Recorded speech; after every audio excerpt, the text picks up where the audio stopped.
Hello and welcome friends. आज हम लोग देख रहे हैं प्रेजेंट टेंस। हम लोग टेंस के बारे में एक और वीडियो में चर्चा कर चुके हैं। आज हम सिंपल प्रेजेंट टेंस को इस वीडियो में कवर करेंगे। तो प्रेजेंट टेंस चार टाइप का होता है। प्रेजेंट इंडेफिनिट या सिंपल प्रेजेंट टेंस, उसी को बोलते हैं। हिंदी यहाँ लिखा हुआ है सामान्य वर्तमान काल। प्रेजेंट इम्परफेक्ट या प्रेजेंट कंटिन्यूअस या प्रेजेंट प्रोग्रेसिव टेंस। तीसरा होता है प्रेजेंट परफेक्ट और चौथा होता है प्रेजेंट परफेक्ट कंटिन्यूअस टेंस। ये तो चार भेद हो गया।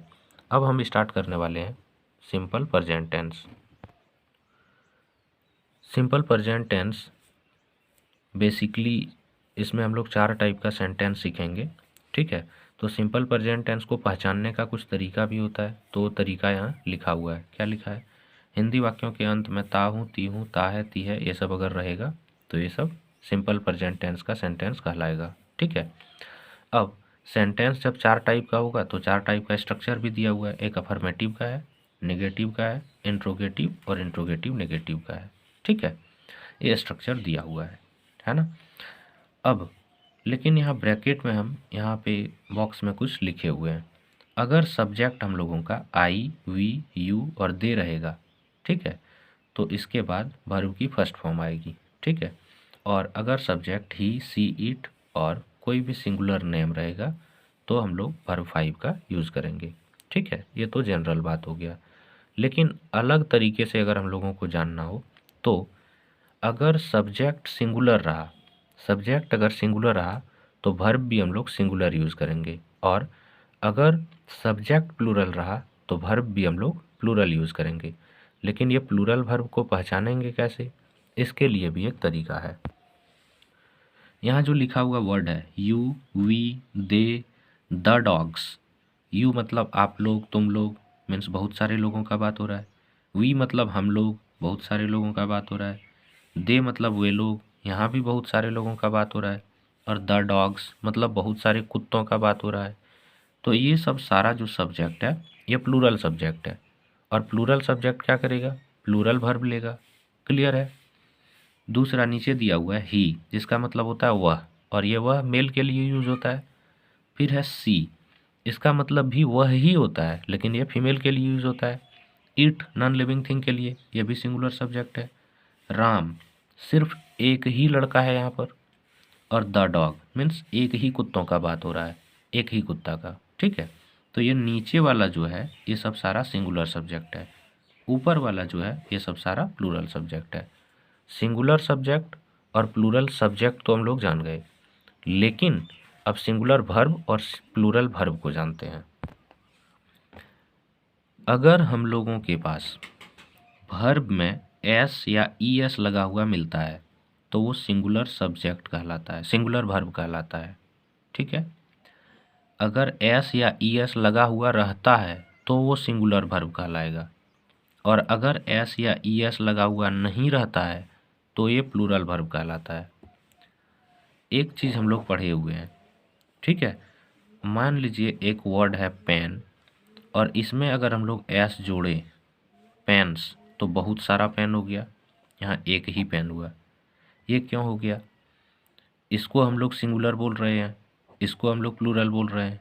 यहाँ उल्टा हो रहा है, इसको हम लोग प्लूरल बोल रहे हैं जिसमें एस लगा हुआ नहीं है, इसको हम लोग सिंगुलर बोल रहे हैं जिसमें एस लगा हुआ है। तो इसका भी एक नियम है।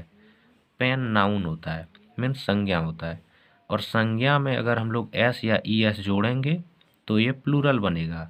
जबकि वर्ब में एस या ई एस हटाएंगे तो ये प्लूरल बनेगा। जैसे प्लेज था, इससे एस हटा दिए, प्ले कर दिए, तो ये प्लूरल बन गया। गोज था, इससे ई एस हटा दिए तो ये प्लूरल बन गया। रीड्स में से एस हटा दिए तो ये प्लूरल बन गया, ठीक है।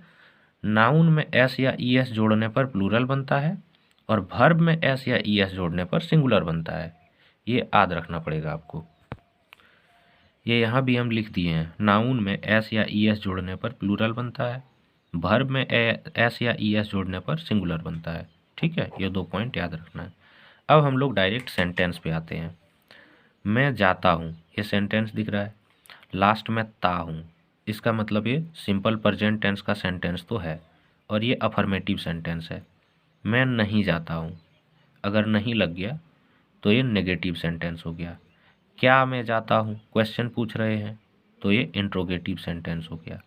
क्या मैं नहीं जाता हूँ, ये इंट्रोगेटिव और नेगेटिव सेंटेंस है, ठीक है, क्योंकि क्वेश्चन भी पूछ रहा है, नहीं भी है, ठीक है, तो ये इंट्रोगेटिव नेगेटिव कहलाता है। और इन चारों प्रकार के सेंटेंस के लिए ऊपर हम लोग 4 स्ट्रक्चर लिखे हुए हैं, 1 2 3 4। ये अफर्मेटिव के लिए, ये नेगेटिव के लिए, ये इंट्रोगेटिव के लिए, और ये इंट्रोगेटिव नेगेटिव के लिए। अब हम लोग इसी स्ट्रक्चर के आधार पर इस सेंटेंस को बनाने का कोशिश करेंगे। सेंटेंस क्या है, मैं जाता हूँ। मैं क्या है, सब्जेक्ट है, मैं का आई होता है, लिख दिए आई। अब आई जो होता है ये तो सिंगुलर सब्जेक्ट है, मैं मतलब आई, एक ही आदमी का बात हो रहा है, लेकिन आई हमेशा प्लूरल वर्ब को लेगा, ये हमेशा प्लूरल वर्ब को लेगा, सिंगुलर वर्ब को ये नहीं लेगा, ठीक है, ये नियम को नहीं मानता है। इसीलिए सब्जेक्ट आई और वर्ब की फर्स्ट फॉर्म, आई के साथ वर्ब की फर्स्ट फॉर्म, तो आई गो। दूसरा है नेगेटिव सेंटेंस, तो ये 2 नंबर के स्ट्रक्चर के अनुसार बनेगा, subject do not, does not और वर्ब वन ऑब्जेक्ट, ठीक है। सब्जेक्ट हम लोग ढूंढ लिए, आई है, मैं का आई होता है। अब आई के साथ डू नॉट या डज नॉट में से डू नॉट इसलिए लग गया क्योंकि आई जो है सिंगुलर सब्जेक्ट होते हुए भी ये प्लूरल वर्ब को लेता है, इसीलिए हम लोग डू नॉट लगा दिए। और वर्ब की फर्स्ट फॉर्म, एक बात और याद रखना है कि सिर्फ स्ट्रक्चर 1 में ही, यहाँ ही सिर्फ अफर्मेटिव सेंटेंस में ही हम लोग वर्ब 5 का यूज़ करेंगे, बाकी कहीं भी वर्ब 5 का यूज़ नहीं हो पाएगा। इसलिए क्योंकि वर्ब 5 के बदले हम लोग डज में, यहाँ पर अगर हम लोग वर्ब 5 यूज़ करते हैं उसके बदले यहाँ पे हेल्पिंग वर्ब के रूप में हम लोग वर्ब 5 का यूज़ कर रहे हैं, ठीक है। अब देखिए तीसरा सेंटेंस, क्या मैं जाता हूँ, तो तीसरा स्ट्रक्चर के अनुसार डू डज पहले लगना था, तो आई है, ये डू ही लेगा, प्लूरल वर्ब ही लेगा, ठीक है। सब्जेक्ट आई हो गया और वर्ब की फर्स्ट फॉर्म, क्वेश्चन मार्क तो इसमें लगना ही है।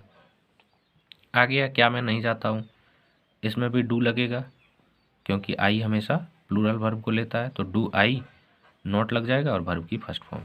ये वीडियो यहीं कंप्लीट होता है।